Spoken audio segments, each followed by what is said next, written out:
अस्सलाम वालेकुम students, welcome to 4D preparation of superior group of colleges. आज हम चैप्टर नंबर 18 और चैप्टर नंबर 16 का टेस्ट जो है उसको डिस्कस करते हैं, ए और बी। तो पहले ए टेस्ट शुरू करते हैं। The sum of the positive peak and negative peak value is PP value. Book की लाइन है सीधी सीधी। Phase angle between the voltage and current in AC through the resistor is zero, क्योंकि रजिस्टर में voltage और current in phase होते हैं। Which one of following has a large reactance and low frequency? Capacitor, क्योंकि capacitor की जो उसकी reactive capacitance है वो फ्रीक्वेंसी के इन्वर्सली प्रोपोर्शनल होती है। इंडक्टिव रिएक्टेंस का फार्मूला पूछा गया तो वो सीधा ही है, बी इज यानी ओमेगा एल उसका सीधा formula. The total reactance of series RLC series circuit at resonance, resonance इसमें इंपॉर्टेंट पॉइंट है। तो रेजोनेंस पे एक्सएल और एक्सी एक दूसरे को कैंसिल कर देते हो, सर्किट सिर्फ रेजिस्टिव रह जाता है, तो A option. Thickness of transistor ये 10⁻⁻⁶ मीटर है, यानी 1 microfarad. SI unit of the gain.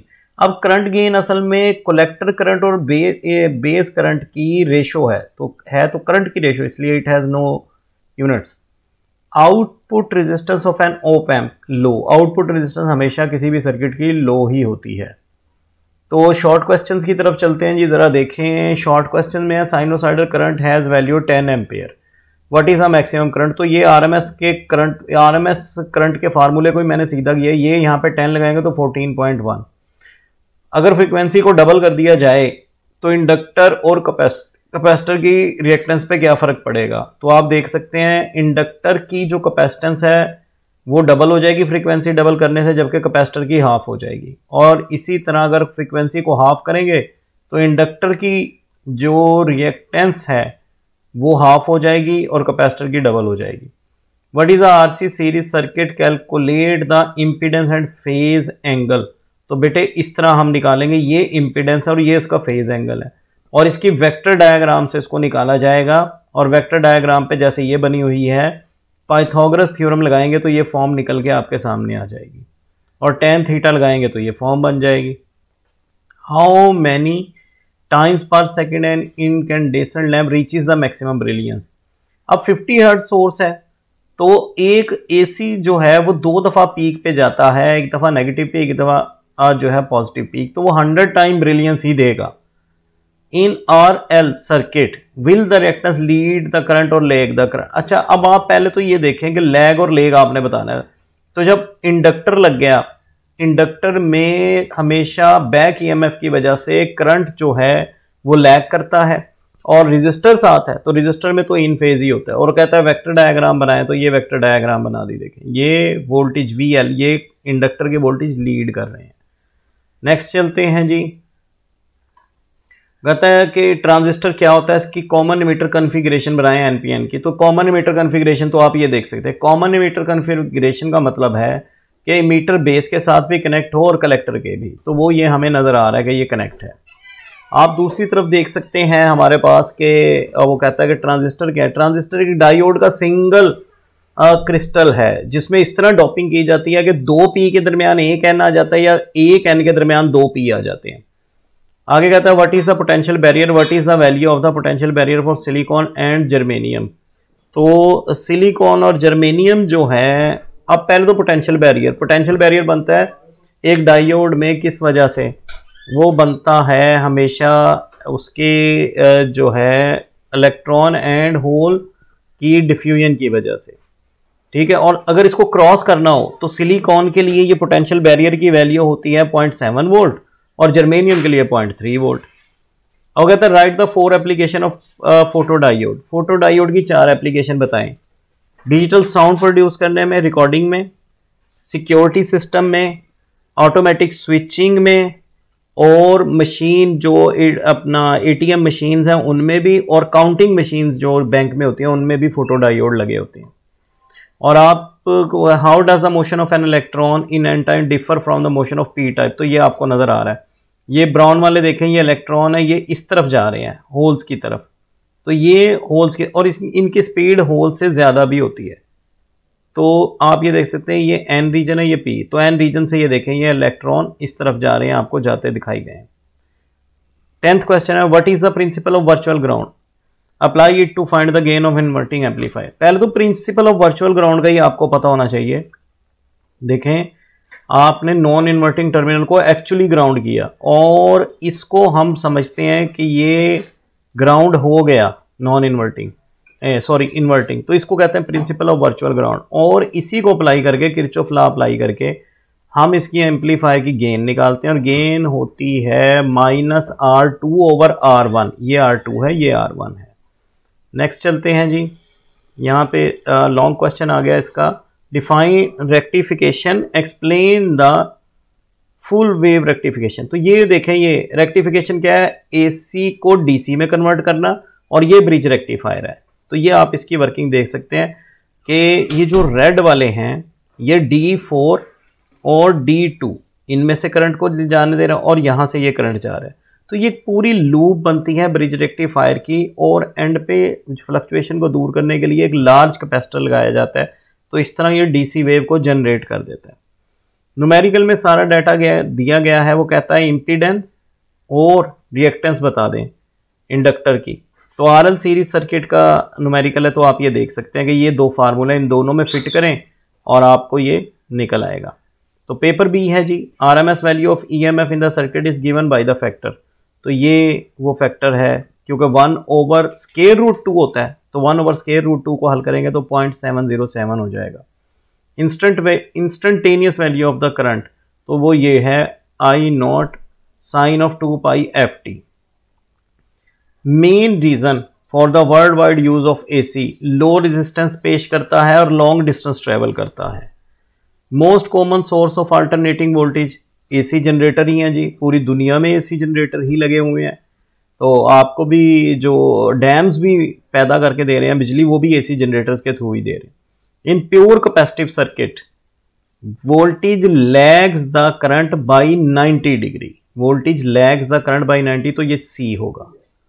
तो आप नेक्स्ट देखते हैं जी, इन RLC series circuit AC circuit current becomes the maximum when. अच्छा, करंट मैक्सिमम कब होगा, जब XL और XC बराबर होंगे। तो इस वक्त सर्किट हो जाता है रेजिस्टिव, तो इंपीडेंस लो हो जाती है। Impedance of RLC series circuit at resonance अभी बताया रेजिस्टिव, तो ये एक जैसे ही क्वेश्चन है ऑलमोस्ट, बस टाइप चेंज है। A transistor has a base current 1 milli ampere and emitter current 100 milli ampere, the collector current. अब इमीटर करंट क्या होता है, IB प्लस IE, तो ये 99 मिली एम्पियर हो जाएगा। और इमीटर करंट से बड़ा कोई करंट नहीं हो सकता, ये याद रखिएगा। बेस करंट भी उससे कम ही होगा और कलेक्टर करंट भी इमीटर करंट से कम ही होगा। शॉर्ट क्वेश्चंस की तरफ चलते हैं। तो उसने सीधा पूछा रेजोनेंस फ्रीक्वेंसी क्या होती है, तो ये फार्मूला है, ठीक है। जब XL और आप ये कह सकते हैं when capacitive reactance and inductive reactance become equal, then maximum current flows through the circuit at this point, the frequency is called resonance frequency. और उसका फार्मूला ये आपके सामने आगे लिखा हुआ है। कहते हैं एक आयरन कोर इंडक्टर है, उसको DC सोर्स के साथ लगाया, जब आप स्विच लगा के ओपन करते हैं तो एक स्पार्क होता है। क्यों होता है? असल में देखें, जब ये वेरिएशन ऑफ करंट और डायरेक्शन ऑफ करंट की वजह से होता है। जब आप स्विच लगाएंगे तो फ्लक्स मैक्सिमम होगा, इंड्यूस्ड EMF हो जाएगी। लेकिन जब आप स्विच निकालेंगे, अब वही करंट रिवर्स होगा, अब फिर से फ्लक्स चेंज होगा लेकिन रिवर्स डायरेक्शन में, तो वो बैक EMF हो जाएगी और स्विच में EMF की डायरेक्शन बैक होने से स्पार्क हो जाएगा। अब ये एक न्यूमेरिकल टाइप क्वेश्चन है, वो करंट भी दे दिया, वोल्टेज भी दे दिया और आपको कह रहा है इंपीडेंस बता दें, तो ये फार्मूला आगे लगा हुआ है Z = V/I, और ये RMS होंगी दोनों VB और IB। A sinusoidal current is represented by the equation, ये इक्वेशन है, ये पहला ही न्यूमेरिकल है, ये उसी का शॉर्ट क्वेश्चन बना हुआ। कहता है फ्रीक्वेंसी निकाल दें और RMS, तो इन दोनों को मैंने जनरल इक्वेशन लिख दी है, इनको कंपेयर कर लें। तो मैक्सिमम करंट इसमें क्या है 20, और फ्रीक्वेंसी क्या है, यहां से कंपेयर करके निकालेंगे तो 50 हर्ट्ज निकलेगी। तो RMS मैक्सिमम का पता लग गया तो RMS भी निकाल लेंगे। Maximum current divided by 1/√2। What is the 3 phase AC supply, give its advantage. एक ऐसा जनरेटर जो आपको 120 डिग्री के एंगल पे जो है वो 3 वेव्स या 3 कॉइल्स उसमें लगी हों, उसको कहते हैं 3 फेज AC सप्लाई। और इसके एडवांटेज क्या है, ये तमाम फैक्ट्री या घरों के लोड को डिवाइड कर देता है। कोई भी लाइन ओवर लोडेड नहीं होती जिसकी वजह से आग नहीं लगती, स्पार्क नहीं होता, और ये हाई वोल्टेज भी हमें प्रोवाइड कर सकता है 400 वोल्ट। ये तो हमारी बुक में है। इसके अलावा याद रखिएगा ये स्मूथ होता है और स्मूथ रनिंग में चलता है और स्मूथ वोल्टेज देता है और कम जो है वो फ्लक्चुएशन करता है, तो डिवाइस भी सेफ रहते हैं। ये ज़्यादातर कमर्शियल लेवल पे इस्तेमाल होता है।